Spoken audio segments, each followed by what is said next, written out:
Hoy sábado, en su reunión cotidiana, Hugo López Gatell se refirió a la pandemia de una forma, yo lo veo más preocupado. Y es que últimamente ha sido víctima de ataques por parte de la prensa y de múltiples personalidades de la vida política, donde dicen y cada vez dicen que el señor Hugo Gatell no sirve para lo que está haciendo y tratan a toda costa de desacreditarlo. Entonces yo ya lo veo preocupado. Es obvio también que él tenga un poco de preocupación por el hecho de que las cosas no estén saliendo como él quisiera.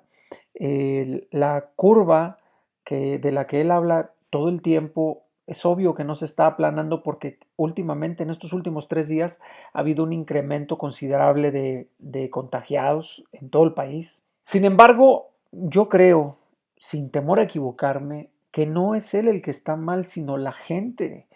No estamos haciendo caso. Yo me estoy fijando ahorita en el Twitter y muchísima gente en la calle sin ninguna medida de seguridad, sin cubrebocas, que ya había dicho él que no era completamente necesario, pero se ve la intención de la gente de hacer lo que le da su gana. Entonces, ¿cómo vamos a culpar al doctor Hugo López Gatell de que las cosas se estén poniendo más feas o que no se esté aplanando como debe de ser la curva si nosotros somos los que estamos en la calle? Nosotros somos los que estamos provocando que esta pandemia probablemente se alargue. Ya dijo él que el 30 de mayo se acaba la jornada nacional de la sana distancia y después no quiere decir que tú ya puedes hacer lo que te da tu gana. Lo que quiere decir es que te vas a tener que cuidar, pero ya en base al semáforo que él hablaba, que ahorita lo vamos a ver en el video. Le voy a poner el video para que tengan una idea más concreta de cómo se está manejando esto y la información oficial de su boca. Nosotros no consideramos que la gente no quiera entender o que la gente no le preocupe. Lo que identificamos, y así lo habíamos predicho desde la fase de preparación en enero, las sociedades tienen un límite de resistencia a medidas de restricción de la movilidad, porque como lo hemos comentado en varias ocasiones, restringir la movilidad implica no poder ir a trabajar, implica que quien vive al día no tiene un salario fijo y tiene que conseguir su sustento.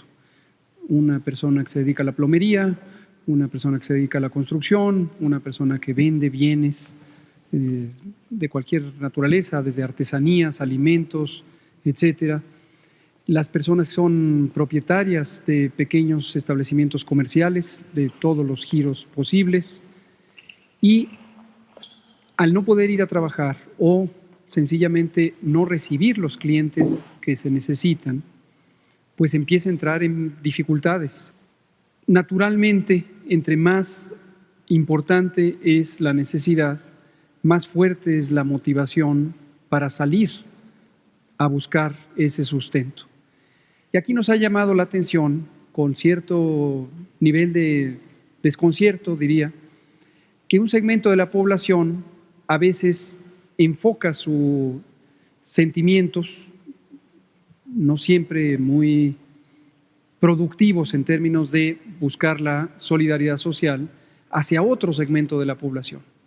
Esto a veces se expresa como, ¿por qué no usan la fuerza pública? Vayan y enciérrenlos. Y lo que quizá algunas de estas personas, no digo que todas las que expresen esto, hay distintas motivaciones, que quede muy claro, pero a veces sí vemos el reflejo de una postura que pareciera no tener claridad que quien está fuera tiene otras necesidades. Entonces, el que tiene ahorros o suficiente riqueza puede no estar en la calle buscando En la mañanera de hoy, 22 de Quien mayo. tiene la fortuna de tener un salario fijo puede estar en casa y no necesitar salir a buscar el sustento. Pero quien no tiene esas condiciones, y esta es una proporción enorme de la población mexicana que vive al día, entonces tiene que ir a buscar el sustento. A pesar de ello, y por eso consideramos que es heroico el gesto de solidaridad y de responsabilidad del pueblo mexicano, que a pesar de que una proporción muy grande tiene estas necesidades, se ha mantenido disciplinadamente en sus casas y fuera del espacio público, y con ello ha contribuido a disminuir la velocidad de propagación de los casos de COVID y del virus, y ha permitido tener un mejor control que hoy ayuda a que no se saturen los hospitales. Entonces, merecen reconocimiento, merecen respeto.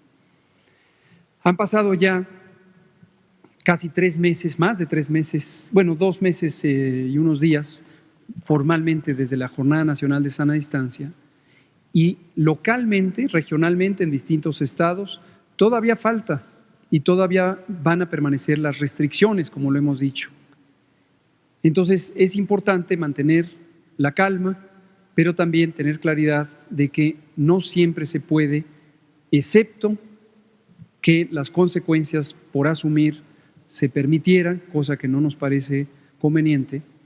No se puede usar la fuerza pública, o no se debe, consideramos nosotros desde el inicio, usar la fuerza pública, sino persuadir a las personas. El 30 de mayo terminará la Jornada Nacional de Sana Distancia, pero eso no quiere decir que regresen las actividades al estado que tenían antes del 23 de marzo, cuando esta Jornada Nacional de Sana Distancia empezó. Lo que quiere decir es que de manera diferenciada, en algunos estados se va a necesitar mantener todavía varios días de restricción de la movilidad. En algunos otros estados se podrá hacer una liberación de actividades, de algunas actividades, y en otros va a entrar ese tipo de restricciones en una etapa posterior. Y para eso es el semáforo. Lo vamos a volver a explicar. Curiosamente, cuando se está en el semáforo rojo, indica que existe el más alto riesgo de transmisión porque está en una fase ascendente la curva epidémica, es decir, están aumentando los casos diariamente, o existe una saturación o una tendencia a la saturación de las unidades hospitalarias y otros parámetros. Entonces, cuando se esté en rojo, solo las actividades esenciales podrán permanecer.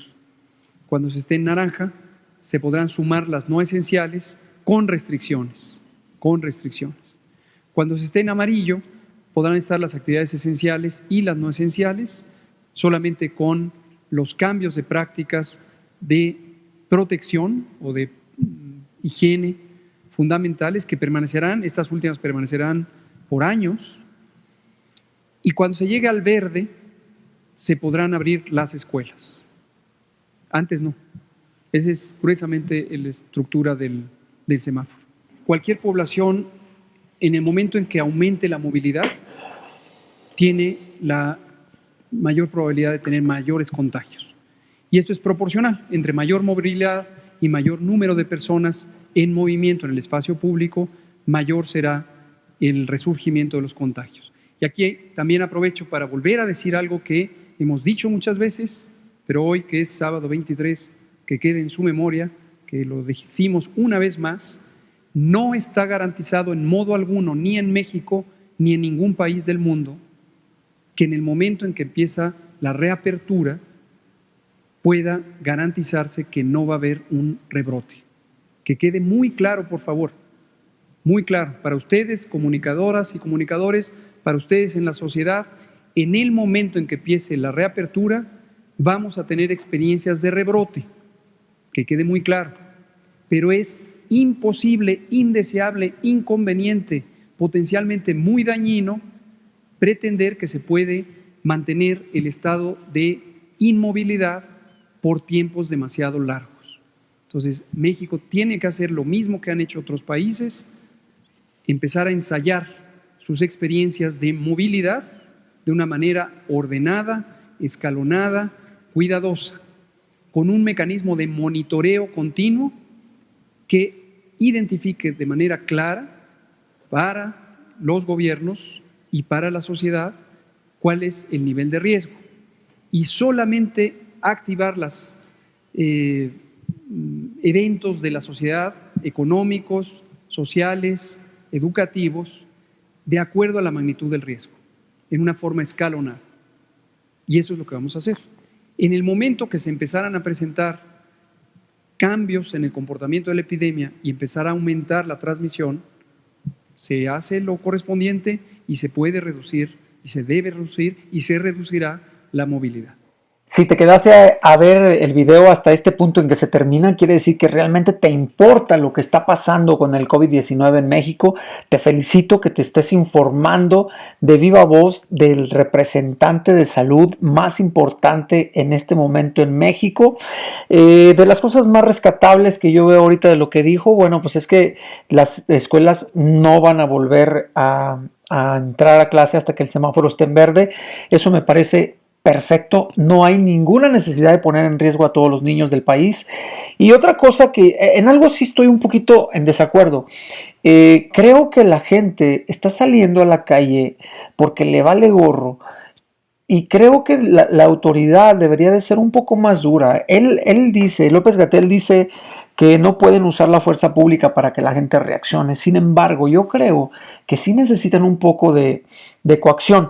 Aquí en Coahuila, el gobernador Riquelme dijo que iba a poner retenes y que primero iba a hacer una fase en la que les iban a informar que tenían que usar el cubrebocas y que no podían salir si no iban a alguna parte justificable. Después pusieron retenes en las entradas de la ciudad de Saltillo y no dejaban entrar a nadie que no viviera y comprobara que vivía aquí en Saltillo. Eso se me hizo excelente. Pero después dijeron que en la segunda fase de estos retenes iban a estar acompañando hasta su casa a las personas que se salieran sin motivo importante. No lo hicieron. Yo no conozco a nadie aquí en Saltillo que lo hayan llevado a su casa. Y después dijeron que los iban a multar y no los multaron. Yo creo que sí, tal vez haya hecho un poquito o haga falta, porque ahorita todavía están los contagios fuertes. No estaría mal que el gobierno federal utilizara, por ejemplo, a la Guardia Nacional para empezar a detener a las personas que andan en la calle sin motivo importante. Creo, bueno, tal vez ahorita ya muchos estados abrieron sus puertas al comercio, a la reactivación económica, ya va a ser un poco complicado, pero creo que hace un mes hubiera estado perfecto cuando se les dijo que no podían salir, porque desgraciadamente pues no toda la gente en México es consciente. Para las noticias como son, Luis Salazar. Ya me voy.